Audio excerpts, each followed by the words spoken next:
آیت نمبر 2 اور 3 میں دیکھتے ہیں، وہ اللہ فرماتے ہیں، اس کی وضاحت ہے، 2 بار اس کی رحمت کی بات ہے ان آیات میں۔ حقیقت یہ ہے کہ اس صورت میں اللہ سبحانہ وتعالیٰ سے دعا کرنے کے لیے سب سے پہلے اللہ سبحانہ وتعالیٰ کی تعریف سکھائی گئی ہے۔ فضالہ بن عبیدہ رضی اللہ تعالیٰ عنہ کہتے ہیں کہ ایک دفعہ رسول اللہ صلی اللہ علیہ وسلم تشریف فرما تھے، ایک شخص آیا، اس نے نماز پڑھی اور پھر کہا کہ اے اللہ مجھ پر رحم فرما، مجھے بخش دے۔ آپ صلی اللہ علیہ وسلم نے فرمایا، اے نمازی، تو نے جلدی کی، جب نماز پڑھ چکو تو بیٹھے رہو، اللہ سبحانہ وتعالیٰ کی حمد و ثنا بیان کرو جیسا کہ اس کی شان ہے، پھر مجھ پر درود بھیجو، پھر اس سے دعا کرو۔ ایک حدیث مبارکہ کا مفہوم ہے کہ جب انسان نماز پڑھ کے وہاں بیٹھا رہتا ہے تو فرشتے اس کے لیے بخشش کی دعا کرتے رہتے ہیں جب تک اس کا وضو رہتا ہے۔ تو ہم یہاں اللہ سبحانہ تعالیٰ کے الاسماء الحسنہ کے ذریعے ان کا وسیلہ دے کر دعا کر رہے ہیں، جس میں سب سے پہلے الرحمن الرحیم ہے، پھر مالک یوم الدین ہے، سب سے پہلے رب العالمین ہے، پھر الرحمن الرحیم ہے، پھر مالک یوم الدین ہے، کیونکہ اللہ تعالیٰ خود فرماتا ہے وَلَّهُ الْأَسْمَاءُ الْحُسْنَىٰ فَادْعُوهُ بِهَا، تو سب سے پہلے اچھے نام اللہ ہی کے ہیں، تو اس کے ان سے پکارو، اس لیے اس کو اس سے پکارو۔ تو ہمیں اللہ سبحانہ تعالیٰ کو پکارنے کے لیے ادب اور سلیقہ سیکھنا ہے۔ اس سے پہلے اللہ تعالیٰ کی حمد و ثنا کرنی ہے، اللہ تعالیٰ کی تعریف بیان کرنی ہے، چاہے سورۃ فاتحہ میں سب سے پہلے اللہ تعالیٰ کی تعریف بیان کرتے ہیں، پھر اخلاص کے ساتھ دعا کرنی ہے، اس لیے کہا گیا ہے اس میں۔ آیت نمبر 4 میں ہے، یعنی ہم تیرے ہی بندے ہیں اور عبادت کے لیے ہم تیری ہی مدد چاہتے ہیں۔ آیت نمبر 5 میں حقیقت یہ ہے کہ آیت نمبر 5 میں اللہ فرماتے ہیں، حقیقت یہ ہے کہ جب تک انسان کو سیدھا راستہ نہ ملے وہ سخت خطرے میں ہے، کیونکہ اگر وہ کسی غلط راستے پر چل پڑا تو اس کا انجام بہت بھیانک ہونے والا ہے، کیونکہ قیامت کے دن معمولی دن نہیں ہے، وہ بہت سخت دن ہے، وہ حساب کا دن ہے، وہ جزا اور بدلے کا دن ہے۔ اس میں کامیابی کے لیے ضروری ہے کہ انسان کو اچھے اور برے کا فرق معلوم ہے، صحیح اور غلط کی پہچان ہے۔ اس لیے یہاں ہم دیکھتے ہیں کہ جب یہاں اللہ تعالیٰ کی صفت بیان کی گئی اور اس کے فوراً بعد اللہ کی عبادت اور دعا کی بات کی گئی، تو اس کا بھی مقصد یہی ہے کہ انسان دعاؤں میں سب سے زیادہ ہدایت کی دعا مانگے اور نماز میں مانگے، تاکہ الٹیمیٹ کامیابی سے نصیب ہو سکے۔ قیامت کا دن کیسا دن ہے؟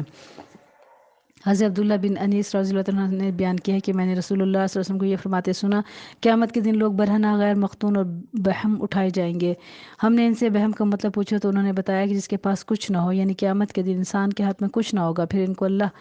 ایسی آواز سے بلائے گا جس کو وہ قریب سے سنیں گے، اور وہ آواز کیا ہوگی کہ میں ہوں حقیقی بادشاہ، میں بدلہ لینے والا ہوں، سنیے اللہ کس طرح بدلہ لے گا۔ اللہ تعالیٰ فرمائے گا اہل جہنم میں سے اگر کسی جہنمی کو کسی جنتی پر حق ہوگا تو اس کا بدلہ لینے سے پہلے وہ جہنم میں داخل نہ ہوگا، یعنی بھلے کوئی شخص جہنم میں جا رہا ہو لیکن اگر اس نے کسی جنتی سے بدلہ لینا ہے تو وہ پہلے بدلہ لے گا، پھر جہنم میں جائے گا، حتیٰ کہ میں اس سے ایک تماچے یا تھپڑ کا بھی بدلہ لوں گا۔ تو بندوں کے حقوق معمولی چیز نہیں ہے کہ جن کے خلاف ہم جب چاہیں منہ کھول دیں اور جیسی چاہے غیبت کرنا شروع کر دیں، اور جس کی جب چاہے عزت اڑانا شروع کر دیں۔ تو اہل جنت میں سے بھی اگر کسی کو کسی کی جہنم پر حق ہوگا تو اس کا بدلہ لیے بغیر وہ جنت میں داخل نہ ہوگا، یہاں تک کہ اس سے ایک تماچے کا بدلہ بھی لوں گا۔ ہم نے پوچھا یہ کیسے ہوگا جبکہ ہم اللہ عز و جل کے سامنے برہنہ، یعنی بغیر لباس کے، غیر مختون، بغیر ختنہ کے اور باہمی خالی ہاتھ ہوں گے۔ انہوں نے جواب دیا وہاں نیکیوں اور گناہوں کا حساب ہوگا، یعنی آخرت کی جو کرنسی ہے وہ نیکیاں ہوں گی، اس لیے بہت سنبھل کے اپنی زبان کو، اپنے اخلاق کو استعمال کیجیے۔ یعنی اگر اس دنیا میں کسی نے کسی بھی انسان کے ساتھ کوئی زیادتی کی ہے تو کسی بھی طرح، خواہ اسے پتہ ہے یا نہیں پتہ، اس سے معافی مانگ لیں، کیونکہ قیامت کے دن جب تک بدلہ ہو نہیں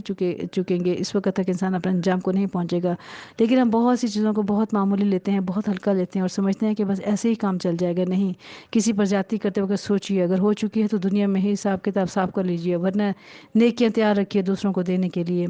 اسی لیے قرآن مجید کو پڑھنا کتنا ضروری ہے اور سمجھنا کتنا ضروری ہے، ہمارے لیے کیا حلال ہے، کیا حرام ہے، کیا جائز ہے، کیا ناجائز ہے، کیا فائدہ دینے والی ہے، کیا نقصان دینے والی ہے۔ اس قرآن کے بغیر لوگ ایسے ہی ہیں جیسے اندھیروں میں بھٹک رہے ہیں، اندھیروں میں بھٹکنے والا کسی بھی چیز سے ٹکرا کر نقصان اٹھا سکتا ہے۔ تو آیت نمبر 6 میں بھی اللہ تعالیٰ فرماتے ہیں صراط الذین انعمت علیہم، راستہ ان لوگوں کا جن پر تو نے انعام کیا، انبیاء، صدیقین، شہداء اور صالحین کا، غیر المغضوب علیہم، ان کا نہیں جن پر تیرا غضب ہوا، جس پر تو ناراض ہوا، ولا الضالین، اور نہ بھٹکنے والوں کا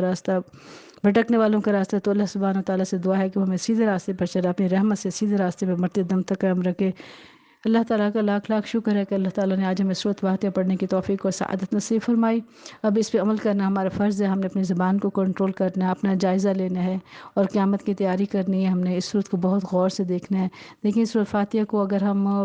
کوئی تکلیف، کوئی پریشانی ہو تو علماء کرام فرماتے ہیں کہ 10 دفعہ سورۃ فاتحہ، 10 دفعہ سورۃ اخلاص، آیت الکرسی، اول و آخر درود شریف ہم پڑھ لیں 3 دفعہ، اور اس کے بعد مریض پہ دم کریں، اپنے اوپر دم کریں، تو اللہ تعالیٰ تمام بیماریوں سے بھی بچا لیتا ہے۔ تو ہر بیماری کا علاج علاج بھی اس میں موجود ہے۔ تو اسے آیت شفا بھی بولتے ہیں۔ تو اس کو پڑھ کے اپنے اوپر دم کریں، ہر بیماری سے بھی اللہ تعالیٰ نجات عطا فرمائیں گے۔ تو اس کو ساتھ ساتھ اس کے معنی کو بھی سمجھیں اور سیکھیں کہ ہم نے اس میں جو ہمیں ہدایت دی گئی ہے کہ ہم اللہ کی طرف آئیں، کسی کا حق نہ کھائیں، کسی کو اذیت نہ دیں۔ اللہ تعالیٰ سے ہم سیدھی رہنمائی مانگتے ہیں اور اللہ تعالیٰ سے دعا کرتے ہیں اللہ تعالیٰ ہمیں اس پر عمل کرنے کی توفیق اور سعادت نصیب فرمائے، پکا سچا مسلمان بنائے اور ہر کمی کوتاہی کو اللہ تعالیٰ ہم سے درگزر فرمائے۔ ہمیں قرآن پڑھنے میں اللہ تعالیٰ آسانی عطا فرمائے اور پھر اس پہ عمل کرنے میں بھی آسان عطا فرمائے۔ آمین یا رب العالمین۔ السلام علیکم ورحمۃ اللہ وبرکاتہ۔